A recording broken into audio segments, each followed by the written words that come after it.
Solo se dieron cuenta de él cuando algo se rompió. Grasa en las mangas, portapapeles en mano, el contratista que arreglaba cosas que nadie más se molestaba en arreglar. Nadie le preguntó de dónde venía ni por qué siempre miraba hacia arriba cuando los helicópteros pasaban por encima.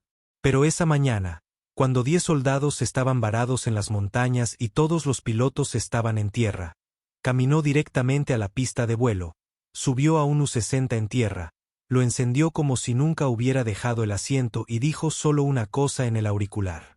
No me preguntes cómo lo sé. Solo dime dónde están. La mayoría de la gente en la base de operaciones avanzada de Orión solo lo conocía como Mac.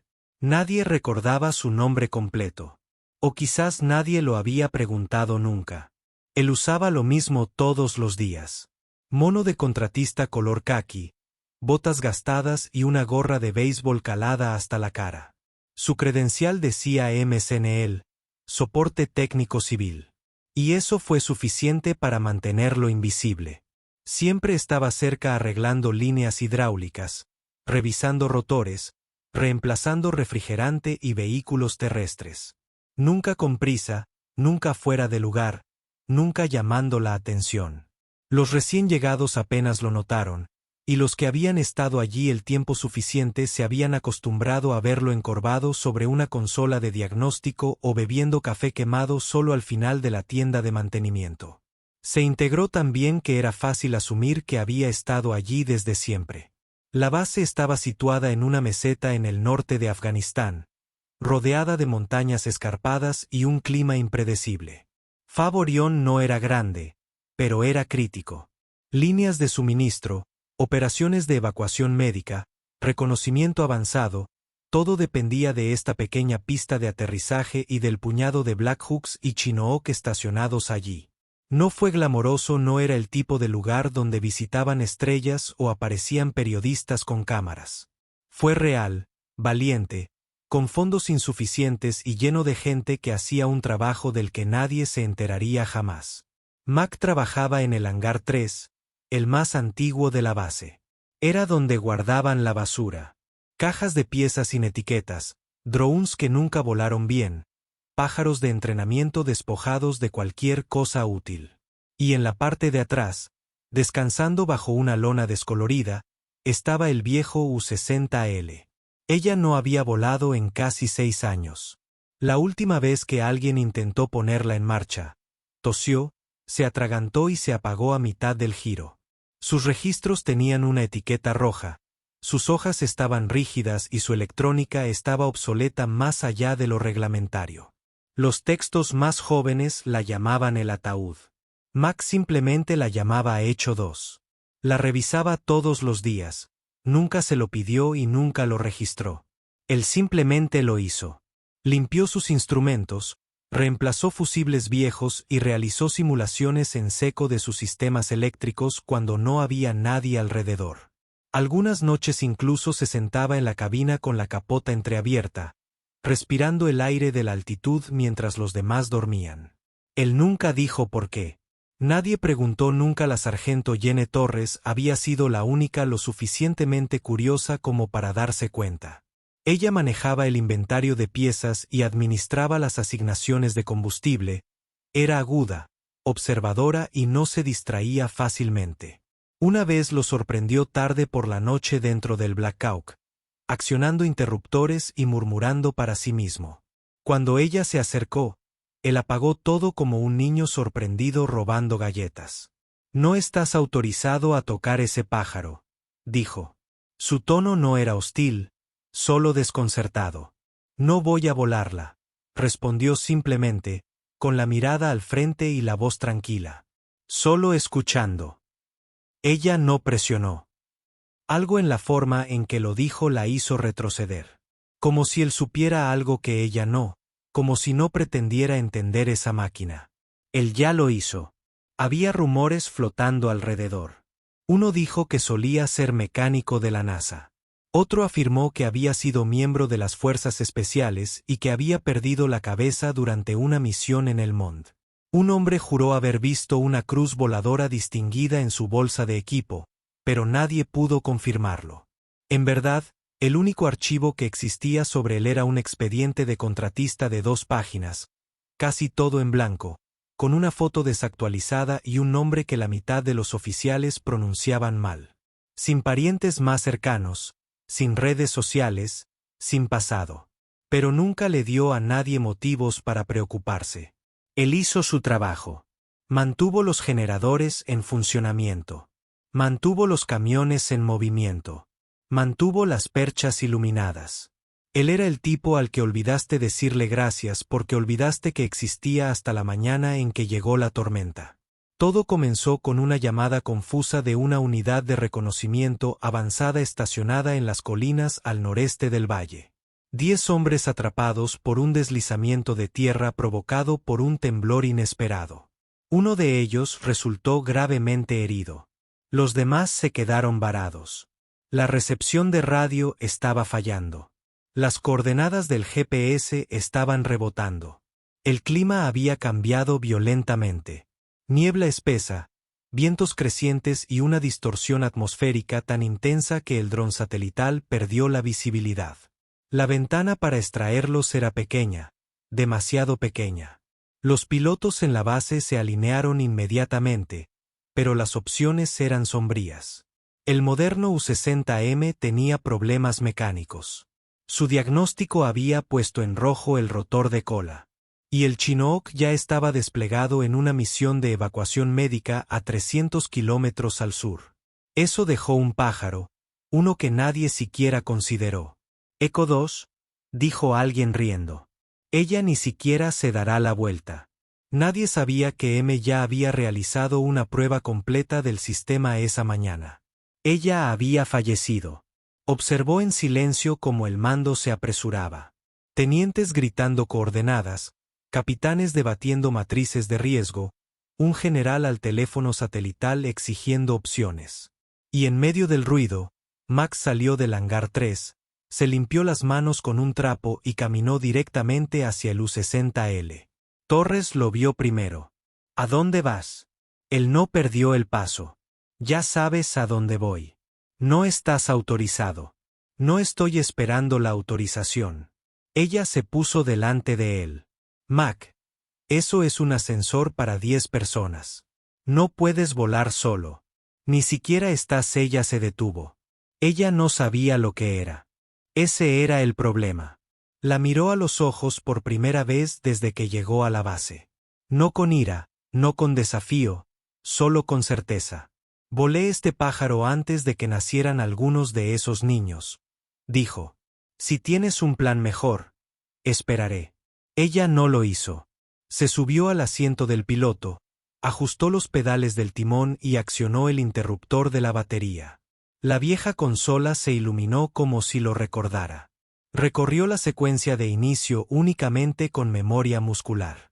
Cuando los motores cobraron vida y las palas empezaron a girar, toda la línea de vuelo se congeló. Alguien gritó pidiendo orden. Alguien más llamó por radio a seguridad. Pero cuando la torre de control exigió que se detuviera, el Echo 2 ya estaba despegando, con sus patines sobrepasando la pista y su nariz girando hacia el noreste contra el viento. Y por primera vez desde que había llegado a la FOB Orión, Max habló a través del canal de comunicación en un tono que no dejaba lugar a dudas. 10 vidas, un disparo. No pierdas el tiempo discutiendo, simplemente aliméntame la red.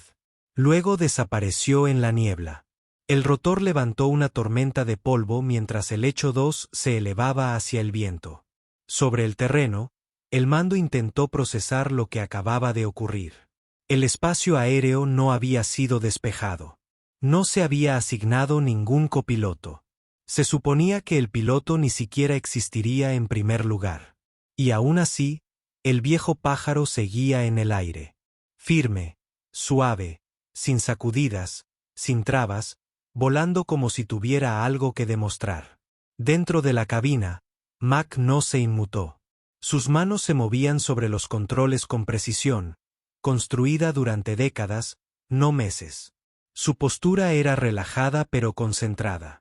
Una mano en el cíclico, la otra ajustando el nivel mientras se dirigía hacia el paso noreste. El terreno que teníamos por delante era brutal. Altas crestas, desniveles repentinos, túneles de viento impredecibles que habían derribado incluso aviones modernos. Y no se trataba de un elegante U-60M con asistentes de vuelo digitales. Hecho 2 era cruda, analógica, temperamental, pero ella le respondió. Ella siempre lo tuvo. Había hecho una transmisión antes del despegue. Ahora los auriculares permanecieron en silencio, salvo por ocasionales crujidos de estática intercalados con fragmentos de charla del escuadrón inmovilizado. Las coordenadas del Eagle 6 están cambiando. Los vientos aumentan y la baja visibilidad deja una víctima que empeora. Sintonizó la frecuencia manualmente, evitando el cifrado que no se había utilizado desde finales de los años 90. A los sistemas modernos no les gustó, pero a él no le importó. No volaba a ciegas. Volaba como había aprendido, por instinto, por la vista y por el sonido del viento rebotando en el marco. De regreso a la base, el coronel Briggs se encontraba en la sala de control, con la mandíbula apretada y los brazos cruzados. ¿Qué sabemos de este tipo?, él preguntó. Nadie respondió. El teniente Mark hojeó los archivos de personal. El contratista civil se llama McNeil. Contratado por primera vez hace 3 años a través de un subcontratista. No hay certificaciones de vuelo en archivo. No hay historial militar listado. Torres intervino. Eso es mentira. Lo he visto en la cabina. Él conoce ese avión tal como lo construyó. Briggs se giró. Entonces, ¿por qué no ha volado para nosotros antes? Ella negó con la cabeza. Quizás nadie lo preguntó nunca. En el aire, Mac descendió por debajo de la línea de la cresta. La niebla ahora era densa, lo suficientemente espesa como para hacer inútiles los instrumentos. La mayoría de los pilotos modernos se habrían retirado. En cambio, se inclinó hacia adelante, explorando los frenos en las nubes y viendo cómo el viento se enroscaba alrededor de las paredes rocosas. Había un ritmo en ello, como una música que podías escuchar con suficiente atención. Empujó el pájaro más abajo, rozando las líneas de árboles y siguiendo barrancos en lugar de puntos de referencia. Hecho 2 gimió en protesta, pero nunca resbaló. Ella conocía el aire. Ella sabía el peso. Y ella sabía que el hombre que la volaba era el único que aún respetaba sus huesos. La llamada llegó más clara ahora. Águila 6 a cualquier estación. La víctima está entrando en shock. Repito, el aire se evacúa lo antes posible. Coordenadas de transmisión de referencia de cuadrícula 045 Naine. Los números crepitaron, luego silencio. Mac tomó el viejo mapa de navegación militar que había doblado y guardado en el tablero esa misma mañana. No confiaba en el GPS, nunca lo había hecho. Utilizando únicamente marcadores de terreno y lecturas de brújula, hizo un brusco giro hacia el este, descendiendo rápidamente a través de un hueco en la línea de la cresta. Abajo, la roca irregular daba paso a un estrecho valle envuelto en nubes bajas. 10 vidas y un estrecho trozo de tierra donde aterrizar. Viento de 20 nudos. Visibilidad reducida a menos de 100 pies. Mac comprobó el altímetro. Demasiado alto. Él se relajó. La niebla resistió. El pájaro tembló. Aún así, siguió descendiendo. En el suelo, el especialista Trent Carter miró hacia arriba.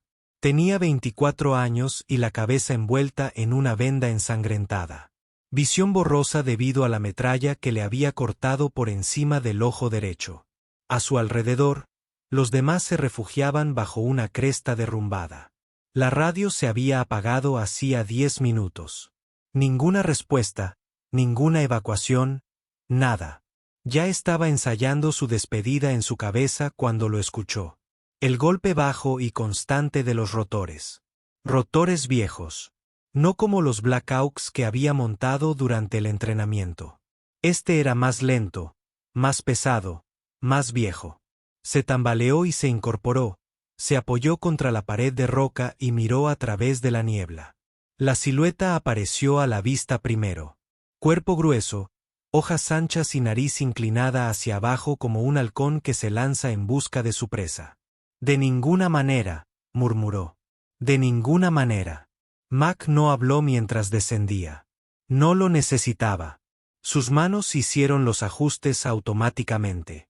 Los pedales respondían como si estuvieran conectados a sus músculos. El claro era irregular, inclinado y apenas lo suficientemente largo para sostener los patines. Se quedó flotando en el lugar durante 3 segundos, no más, luego se agachó con fuerza. Los patines besaron las rocas, rebotaron, se asentaron, brotó polvo, el metal gimió, pero ella resistió. 10 soldados atónitos se quedaron mirando mientras la puerta lateral se abría y salía un hombre con un traje de vuelo polvoriento. Casco puesto, visera levantada, voz clara. Cargar ahora. Tenemos 6 minutos antes de que esta tormenta lo haga imposible. No discutieron. De regreso en Orión, las comunicaciones finalmente funcionaron. Una voz estática y pesada se escuchó más clara que antes. Este es Hecho 2. Paquete adquirido. 10 a bordo. Estamos en ruta. Tiempo estimado de llegada. 23 minutos. Recomendamos asegurar una almohadilla térmica al llegar. Briggs miró al operador de radio. ¿Era ese Hecho 2? El sargento dijo lentamente con 10 a bordo. Torres cerró los ojos y exhaló con fuerza.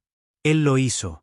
Mac levantó a Hecho 2 de las rocas con el peso de 10 almas detrás de él. El viento cambió de fuerza y golpeó el fuselaje como una ola. El helicóptero se sacudió, pero él se ajustó de inmediato, modificando el par motor, suavizando el cabeceo y encontrando sustentación en la turbulencia. Abajo, el valle volvió a desaparecer en blanco. Arriba, la Argeline esperaba como una espada. Tenía una oportunidad para lograrlo. Él siguió adelante. La tormenta no había terminado. Vientos en contra de 30 nudos, aguanieve cayendo lateralmente y el radar muerto. El pájaro cascabeleó. Las luces de advertencia parpadearon. Un joven soldado en la parte de atrás comenzó a entrar en pánico, con las manos temblando y los ojos muy abiertos. La voz de Max llegó por el intercomunicador. Calma, absoluta. Vamos a estar bien. Hecho 2 conoce el camino a casa. El soldado miró hacia arriba.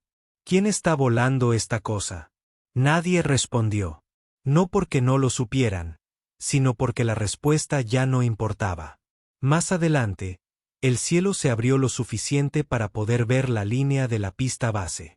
Todavía gris, todavía lejos, pero ahí. Pisó el acelerador, no imprudentemente, sino deliberadamente. Le dio al pájaro el mordisco justo para que pudiera elevarse por encima de la última cresta. Solo la suficiente inclinación para poder cabalgar contra el viento en lugar de luchar contra él. El descenso fue rápido, preciso, brutal. Los derrapes golpean fuerte pero limpio. La base entró en movimiento. Los médicos sacudieron rápidamente. El equipo de tierra gritó. Los oficiales corrieron hacia la cabina. Las puertas laterales se abrieron. Los soldados salieron cojeando y apoyándose unos a otros. Carter fue el último en salir. Antes de despegar, se giró y miró al piloto, todavía sentado a los controles. Mac asintió levemente, nada más, y Carter simplemente dijo, «Gracias, señor». Antes de pisar la pista, Mac apagó los rotores, un interruptor a la vez, con las manos firmes, la respiración normal y el corazón tranquilo. El auricular todavía crujía. Se escuchó una última llamada. Hecho 2. ¿Quién es este? Él no respondió. Simplemente se quitó los auriculares, se levantó y salió de la pista de vuelo como si fuera cualquier otro día. El informe no tuvo lugar en una sala de reuniones. Ocurrió en la pista de vuelo porque Mac nunca llegó al centro de comando. Caminó directamente desde la pista hacia el borde del patio de mantenimiento donde estaba instalada su camilla, tomó una botella de agua de su baúl, se sentó en una caja vacía y esperó. Sabía que alguien vendría. Lo hicieron. El coronel Briggs llegó 10 minutos después, flanqueado por el mayor de aire de operaciones y un hombre de traje silencioso, sin etiqueta con su nombre y con una carpeta en la mano. Torres lo siguió, parándose lo suficientemente lejos para poder observar sin interrumpir. Briggs dio un paso adelante, visiblemente tenso. Necesitamos hablar de lo que acaba de pasar. Mac tomó un sorbo. ¿Te refieres a los 10 soldados que todavía respiran? A Briggs no le gustó el tono. Sobre cómo un civil no autorizado para realizar operaciones de vuelo se apoderó de un helicóptero en tierra y voló hacia una zona de oscuridad durante una tormenta de categoría 3 sin órdenes, sin copiloto ni permiso. Mac se puso de pie lentamente, sin agresividad, con calma, como alguien acostumbrado a ser incomprendido. No tuviste tiempo para dar órdenes, dijo. Y tu otra opción era verlos morir. El hombre del traje abrió la carpeta. Malcolm Ray McNeil comenzó a leer en voz alta. Ex-suboficial jefe de rango 4 del ejército de E.U., 160º grado, con más de 1200 horas de vuelo registradas, 600 de las cuales fueron en combate. 3 cruces de vuelo distinguidas, estrella de plata, medalla al valor y operación víbora de cosecha, que no se reconoce públicamente. Briggs se giró. ¿Es esto exacto? El hombre no respondió. Mac lo hizo. Así fue, dijo. El mayor frunció el ceño. ¿Por qué carajos estás catalogado como contratista civil si tienes ese registro? Los ojos de Max no se movieron. Porque ese registro termina en un informe de accidente presentado bajo el Protocolo de Seguridad Nacional Sierra 119. El resto fue enterrado. Briggs intentó procesarlo. ¿Por qué? M no habló durante un largo momento. Cuando lo hizo con la cadencia lenta de alguien que ya lo había dicho todo antes. Una vez a la gente equivocada. En 2009, durante una operación de evacuación médica transatlántica, desobedecí una orden directa de aborto y saqué a un equipo de 5 hombres de un valle en llamas bajo fuego real. Las comunicaciones no funcionaban. La cadena de mando entró en pánico. Creían que ponía en peligro las fronteras internacionales. Washington necesitaba un informe limpio. Me dieron una opción. Retirarse en silencio, desaparecer de los registros de vuelo o enfrentarse a un tribunal militar bajo un expediente sellado. Delaire parecía aturdido. Te borraron. Me ofrecí voluntariamente a desaparecer, dijo Max. Era la única forma de que no enterraran a la tripulación conmigo. Torres finalmente dio un paso adelante. Y después de eso, te inscribiste aquí como mecánico. Me quedé cerca de los pájaros. Eso es todo lo que siempre quise. Briggs miró hacia abajo y luego volvió a mirarlo. ¿Por qué no dijiste nada cuando recibiste la llamada esta mañana? ¿Me hubieras dejado volar? Silencio. Briggs abrió la boca y luego la volvió a cerrar. El hombre del traje, CIA, NSA, DIA, lo que fuera, cerró la carpeta. Esa conversación nunca ocurrió, dijo.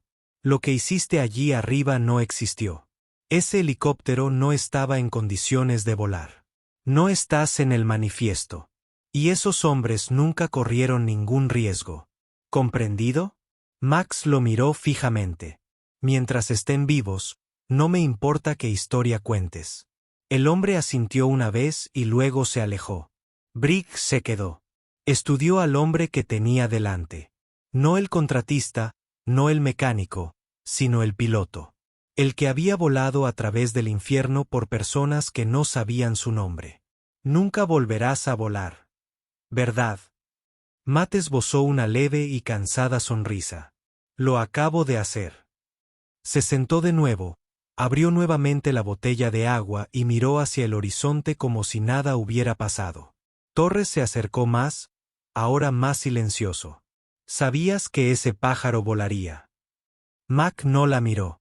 Ella se acordó de mí. La noticia se difundió más rápido que cualquier información previa. Al anochecer, todos los jefes de tripulación, técnicos de combustible, soldados rasos y mecánicos del turno de noche de la FOB Orión sabían lo que había sucedido. 10 hombres rescatados sanos y salvos de una trampa mortal en la montaña. Por parte del contratista, Nadie había hablado nunca. Nadie dijo su nombre en Kau, pero todas las miradas se giraron cuando entró en la carpa comedor. Nadie aplaudió. Nadie quedó de pie. Ellos simplemente se hicieron a un lado sin que se les pidiera. Le di espacio sin que se lo dijeran. En lugares como Orión, el verdadero respeto no se consigue con fanfarrias. Llega en ausencia de ruido. A la mañana siguiente, los 10 soldados rescatados se reunieron en la pista a las 6 en punto con todo el equipo y sin órdenes. Carter, con la cabeza envuelta en vendas nuevas, los guió. Se quedaron en formación frente al hangar 3, donde el viejo U-60 había sido trasladado de regreso a su esquina, con los rotores atados y los paneles abiertos. Un equipo de mecánicos ya la está limpiando. Mac no estaba allí. Estaba debajo del marco, apretando la línea hidráulica con la mano. No levantó la vista cuando Carter dio un paso adelante y dejó algo sobre los patines. Una antigua insignia de vuelo ennegrecida por el fuego y con los bordes deshilachados. Mac lo reconoció inmediatamente.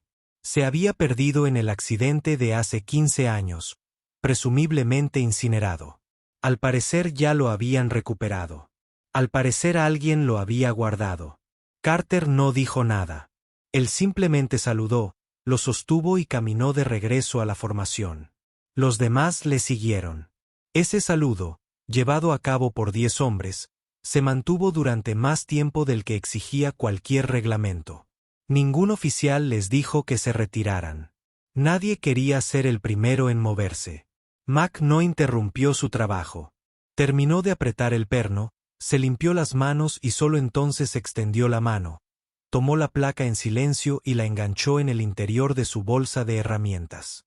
Él no lo llevaba puesto no tenía por qué hacerlo. Todos los que importaban habían visto lo que necesitaban ver. Más tarde ese día, el programa de mantenimiento se ajustó silenciosamente. Hecho 2 ya no figuraba como fuera de servicio. No se habían dado órdenes, pero en el libro de registro había una nueva entrada. Estado operativo, capacidad de vuelo. No ceder sin la aprobación de McNeil. Era el tipo de línea con la que no se podía discutir. Esa noche, Torres pasó por el hangar y encontró a Mac sentado en la cabina abierta con sus botas sobre el tablero, el casco apoyado a su lado y la radio baja. Al principio no habló, simplemente se apoyó contra el marco. «Quieren darte una condecoración», dijo finalmente. «Aunque no puedan decir para qué». Mac no respondió. Ella inclinó la cabeza. «Vas a dejarlos». Exhaló lentamente. «Ya lo hicieron. Simplemente no lo saben». Mientras el sol se ponía sobre Orión, proyectando un tono dorado sobre la piel de acero del helicóptero, la base se sumió en un silencio incómodo. El tipo que solo viene después de que algo sagrado ha sido perturbado y restaurado al mismo tiempo. Hecho 2, silencioso y quieto, no zumbaba, no parpadeaba. Pero dentro de ella, algo había cambiado. Ella ya no era un peso muerto. Ella era memoria. Ella era la prueba. Y el hombre que la había llevado volando a través de una tormenta en la que nadie más se atrevía a entrar, había hecho exactamente lo que vino aquí a hacer. Recuerde al mundo que algunos pilotos no necesitan alas para transportar a otros. Solo necesitan que alguien crea que nunca olvidaron cómo volar. Permaneció en la base un mes más. Arregló cosas que nadie le pidió que ajustara sistemas que nadie tocó. Hablé con pocos. Sonrió a menos. Pero cada vez que alguien se cruzaba en su camino, se producía un cambio silencioso. Un guiño. Un silencio que se prolongó un segundo más. Un reconocimiento tácito de que lo que había hecho no había sido rutinario. Cuando un nuevo grupo de reclutas llegó 2 semanas después, no sabían quién era, pero conocían la historia. Se transmitía en susurros entre los hangares a través de la fila de comida, en conversaciones nocturnas en la línea de vuelo. El contratista que voló a las montañas cuando nadie más pudo hacerlo. El que no pidió permiso. El que no dejó a nadie atrás. Hecho 2 permaneció estacionado en el hangar 3, pero nadie la llamó más reliquia. Sus paneles brillaban gracias al pulido reciente. Sus patines estaban nivelados. En la cabina había un nuevo libro de registro, vacío pero esperando. Una noche, Mac colocó su mano suavemente sobre el costado de su cuerpo, de la misma manera que alguien saludaría a un viejo amigo antes de una larga despedida. Luego se dio la vuelta, caminó por la pista con nada más que una bolsa de lona colgada del hombro y desapareció en el sol más allá de la puerta. Sin ceremonia, sin órdenes, sin cierre. Solo un hombre que ya había dicho todo lo que necesitaba decir con un solo vuelo. Si esta historia te conmovió, cuéntanos en los comentarios. ¿Alguna vez has conocido a alguien que parecía normal hasta que llegó el momento y demostró todo lo que realmente era? Y si crees que historias como esta merecen ser escuchadas, suscríbete para apoyar las historias humanas. Cada semana, honramos a quienes sirven en silencio, actúan con valentía y nos recuerdan cómo es realmente el coraje. Gracias por mirar y por recordar.